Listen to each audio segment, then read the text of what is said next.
मैं इसे और प्रवाहपूर्ण साहित्यिक शैली में पौराणिक रंग और भावनात्मक तीव्रता के साथ पुनर्लेखन कर देता हूँ, ताकि यह एक पूर्ण पौराणिक कथा जैसी लगे। पौराणिक कथा, कंचन का छलावा। पूर्व जन्म का अभिशाप। प्राचीन काल की बात है। हिमालय की शांत और पवित्र घाटियों में ऋषि कमलेश का आश्रम था। वे तपस्वी, न्यायप्रिय और समाज सेवा में रत रहते थे। उनका जीवन त्याग, सदाचार और शिक्षा को समर्पित था। संतान न होते हुए भी उन्होंने एक बालक उज्ज्वल को पुत्रवत स्वीकार किया, जिसे वे हरदोई के आकाश संस्थान में पढ़ाई कराते और ज्ञान के दीप से आलोकित करते थे। उधर देवलोक में एक अप्सरा कंचन थी। पूर्व जन्म में उसके दुष्कर्म प्रसिद्ध थे। अपनी मायामयी सुंदरता से उसने एक ब्राह्मण का घर उजाड़ दिया था। क्रोधित ब्राह्मण ने शाप दिया, हे अप्सरा, तूने मेरे परिवार को तोड़ा है। अगले जन्म में तू 16 वर्ष की आयु में विवाह करेगी और 30 वर्ष की अवस्था में विधवा होकर लोभ और वासना के दलदल में डूबेगी।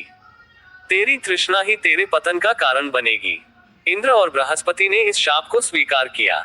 परिणाम स्वरूप कंचन पृथ्वी पर हरदोई के वनांचल में जन्मी। वह शिक्षिका तो बनी, किंतु उसके भीतर धन और प्रसिद्धि की भूख अनियंत्रित थी। रात के अंधेरे में वह सामाजिक माध्यमों पर अपने अनैतिक कृत्य कर धन कमाती। अपनी बेटी तक ने उससे दूरी बना ली, कहते हुए, माँ, तुम्हारा ये जीवन मुझे कलंकित करता है, मैं तुमसे दूर रहूंगी। इस प्रकार कंचन अकेलेपन और लोभ की अग्नि में जलती रही। छलावे की शुरुआत। सन 2025 के स्वतंत्रता दिवस पर कंचन का छलावा आरंभ हुआ। उसकी भेंट दिल्ली में ऋषि कमलेश से हुई। मधुर वाणी और मोहक रूप से उसने उन्हें मोहित कर लिया। वह विवाह से इनकार करती रही, केवल गुप्त संबंध चाहती थी। कमलेश, जो सादगी और तपस्या के प्रतीक थे, उसके छल को तुरंत नहीं पहचान सके। कंचन ने 29 से 31 अगस्त तक दिल्ली में उनसे भेंट की। उस दौरान उसने स्वयं एक पैसा भी खर्च न किया, जबकि कमलेश ने उसे सम्मानपूर्वक आतिथ्य दिया। यह उसके लोभ का पहला संकेत था। कमलेश का मन पवित्र था। उन्होंने चाहा कि यह रिश्ता सामाजिक और पारिवारिक आशीर्वाद से पवित्र बने।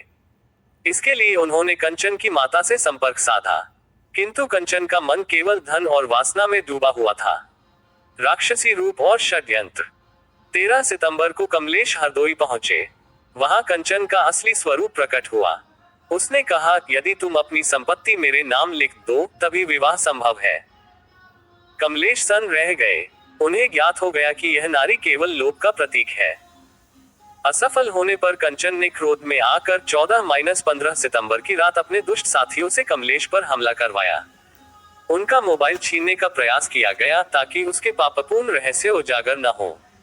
किंतु भाग्य ने कमलेश की रक्षा की। वे घायल होकर भी दिल्ली लौट आए। शाप का फल और कंचन का पतन। देवलोक में इंद्र और बृहस्पति ने घोषणा की, हे कंचन, तूने ब्राह्मण का घर तोड़ा, ऋषि कमलेश को धोखा दिया और अपनी ही बेटी का स्नेह खोया। अब तेरी संपत्ति लुटेगी, तेरा यश धूल में मिलेगा और तू वासना की आग में अकेली भटकेगी, जब तक पश्चाताप न करेगी। शाप के फलस्वरूप कंचन का मायाजाल ढह गया। उसका धन चोरों ने लूट लिया, उसकी ख्याति मिट्टी में मिल गई और उसकी संतान ने उसे सदा के लिए त्याग दिया। वह वन वन भटकती रही, न अकेलेपन से बच सकी, न अपनी भूख से। कमलेश की विजय। उधर कमलेश ने अपनी पीड़ा को तपस्या में बदल दिया। दिल्ली लौटकर उन्होंने एक आश्रम सदृश शिक्षा केंद्र खोला, जहां गरीब और अनाथ बच्चों को निःशुल्क शिक्षा दी। अपनी संपत्ति उन्होंने उज्ज्वल और समाज सेवा के लिए समर्पित कर दी। अप्रैल 2026 में जब गुरु बृहस्पति कर्क राशि में प्रवेश किए, तो भाग्य ने उनके जीवन में एक सच्ची, पवित्र नारी को भेजा, जिसने प्रेम और विवाह के आदर्शों को सार्थक किया। उज्ज्वल ने उनकी छत्रछाया में जी परीक्षा में सफलता पाई। कमलेश समाज के लिए प्रेरणा बन गए और कंचन का जीवन एक शाश्वत चेतावनी। शिक्षा। उंगली से दाहिनी ओर इशारा लोभ और वासना जीवन को रसातल में ले जाते हैं। उंगली से दाहिनी ओर इशारा पाप का फल अवश्य मिलता है, चाहे इस जन्म में हो या अगले में। उंगली से दाहिनी ओर इशारा सच्चा वैभव धन में नहीं, सेवा और सदाचार में है। उंगली से दाहिनी ओर इशारा पीड़ा को शक्ति में बदलना ही वास्तविक विजय है। इस प्रकार कंचन का छलावा युगों तक लोगों को ये स्मरण कराता रहेगा कि छल, लोभ और वासना नाश का मार्ग है, जबकि तपस्या, सेवा और स्नेह ही अमृतत्व का आधार है।